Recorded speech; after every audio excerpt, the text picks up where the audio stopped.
For the third question, we had to talk about how the material, how what we learned, how is the Watchmen relevant today? I talk about this, I think like every discussion we've had, but then when I remembered, and I'm gonna add on to it more because I remember I had another like not a epiphany. I had one other thought about how it applies even more. What I was gonna say, and the first question, this is full circle. It's a lot. First circle. Yeah, okay.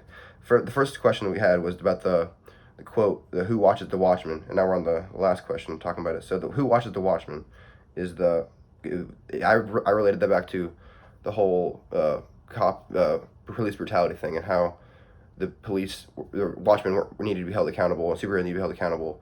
So the police need to be held accountable for their actions. So and they weren't beforehand. So that's why I was related that quote of "Who watches the Watchmen" to the police brutality kind of thing. And another way I was thinking about how the "Who watches the Watchmen" applies to our regular life is like corrupt politics and people who are of power abusing their power. And like an example that I saw that is the thing that triggered my thought about that was seeing like U.S. senators like outperforming the Dow Jones stock, like gigantic stock people who do this for a living, like outperforming that just like by multiple times over. They're just beating their professional stockbrokers and everyone by just because they have to work on insider information. And there's other things like that. Like the example that I saw was Nancy Pelosi has a 700 percent increase in the past year. So this, I'm sure other senators are using it too, but she's just getting the most spotlight in this situation. But other senators are using it too. So that's just the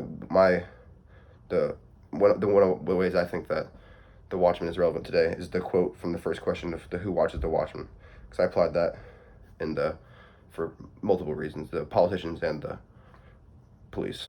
Okay, for question two, we had to say what was the significance of Rorschach's journal, and why do you think he mailed it to the offices of the New Frontiersmen? I think the significance of Rorschach mailing his journal to the New Frontiersmen is because he knew that when he was going on his mission, or knew he was not gonna, he did not think he was gonna come back. So he wanted to what he had been working on with his journal to to let people know, like get inside of his head, because he's kind of as we all know he's messed up in the head. So he wanted people to he's hiding it from people because he didn't want to be judged for who he is. But once he's dead, it doesn't really matter because nobody can judge him because he's dead. So his goal was to his goal was to once he died, people would figure out what he had learned and get inside of his head and realize what had been happening.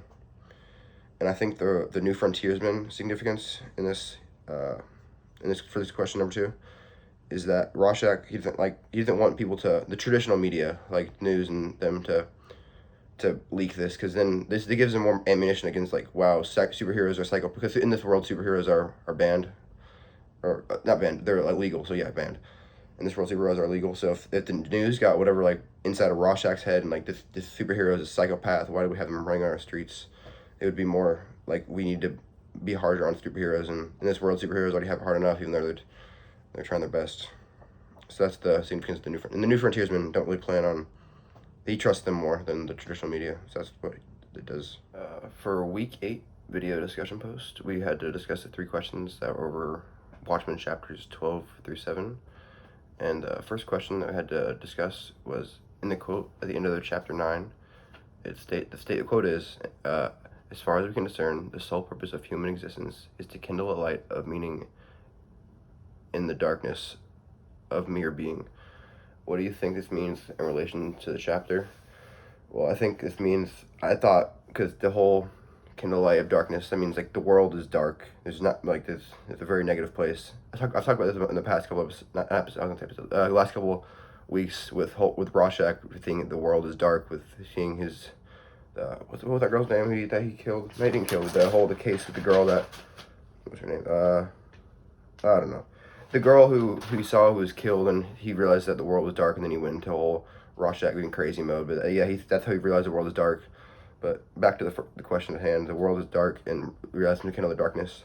So it's like it's not the hero's job, but the heroes put it upon themselves to bring what's the word they used, a kindle of light into these civilians' lives who don't even like them, but they're doing the best they can to bring this kindle of light in this world of darkness, because the world is so messed up and screwed up that you have to the world they have to live in. So that's the heroes have to work just to bring this little sliver of hope into the world. That right now they're living through the Cold War, and in the other part of the there's a lot going on in the world. Like, the thing that's going on in the world, the Cold War is that was before the book, and now that they're living through the whole, everyone in New York pretty much died.